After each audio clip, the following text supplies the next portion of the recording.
대한 말씀 함성 기도와 함성 찬양. 누가복음 6장 28절 말씀.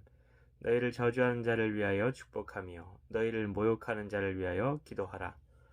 너희를 저주하는 자를 위하여 축복하며 너희를 모욕하는 자를 위하여 기도하라.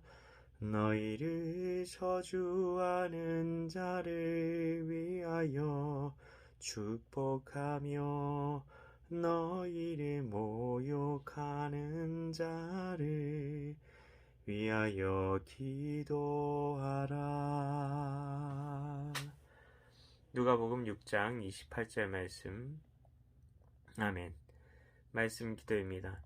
하나님 아버지, 너희를 저주하는 자를 위하여 축복하고 모욕하는 자를 위하여 기도하라는 말씀은 너희가 저주를 당할 거고 너희가 모욕을 당한다는 말씀 아닌가요? 왜 하나님을 잘 믿는 사람들이 저주를 당하고 모욕을 당해야 하는 것인가요? 이것이 주님께서 말씀하시는 축복인가요? 우리가 세상에서 주님의 길로 걸을 때에 가지게 되는 오해가 있습니다. 주님의 길로 걸으면 세상적인 성공을 거머쥐게 된다는 생각입니다. 물론 그렇게 쓰시는 사람도 있습니다. 그러나 그렇게 쓰시지 않는 경우도 있다는 것입니다. 우리는 복에 대한 관점을 바꾸어야 합니다.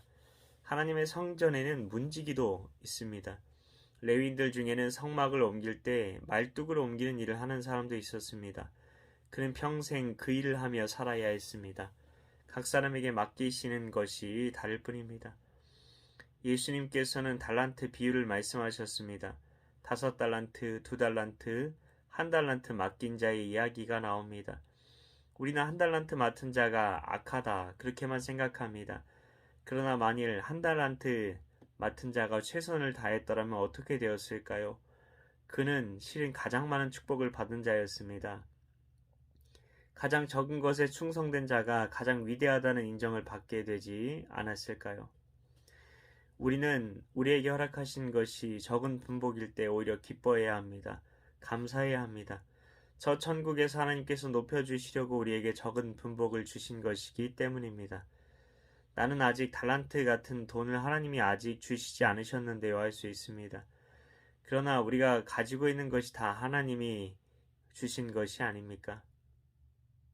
우리가 가지고 있는 것이 우리 것이 하나라도 있습니까?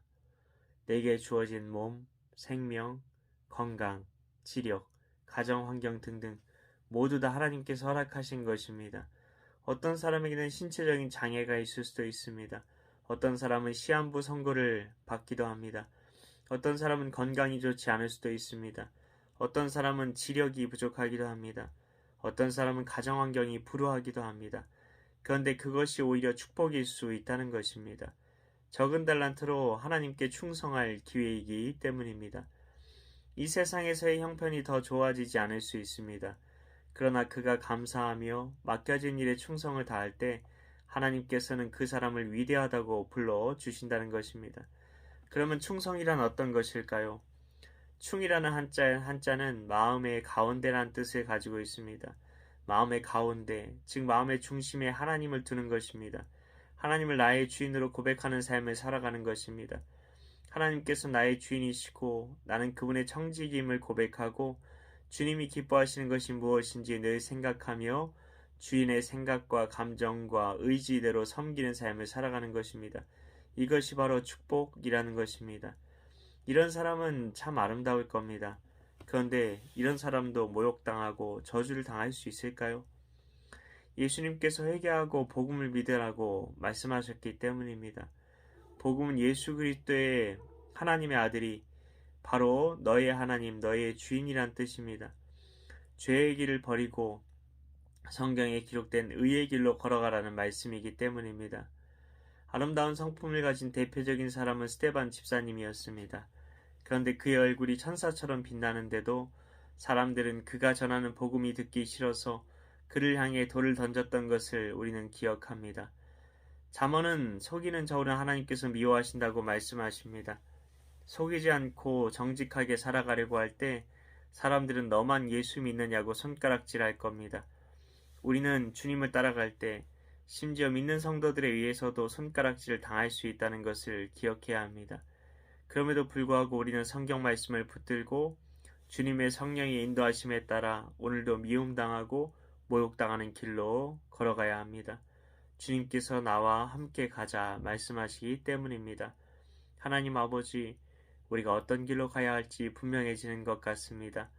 주님, 오늘도 미움당하고 모욕을 당한다고 해도 주님께서 싫어하시는 길로 우리는 걸어갈 수 없습니다. 주님께서 우리를 사랑하시는 그 길로 걸어가기 원하오니 나와 함께 가자 말씀하시는 주님의 초대에 믿음으로 화답하며 오늘도 주님의 길로 걸어가게 하소서. 이를 위해 오늘도 말씀 함성 기도 함성 찬양 가운데 나아가오니 성령으로 함께하사 주님의 길로 걸을 수 있는 용기를 주옵소서. 믿고 감사드리오며 예수님 이름으로 기도합나이다. 아멘.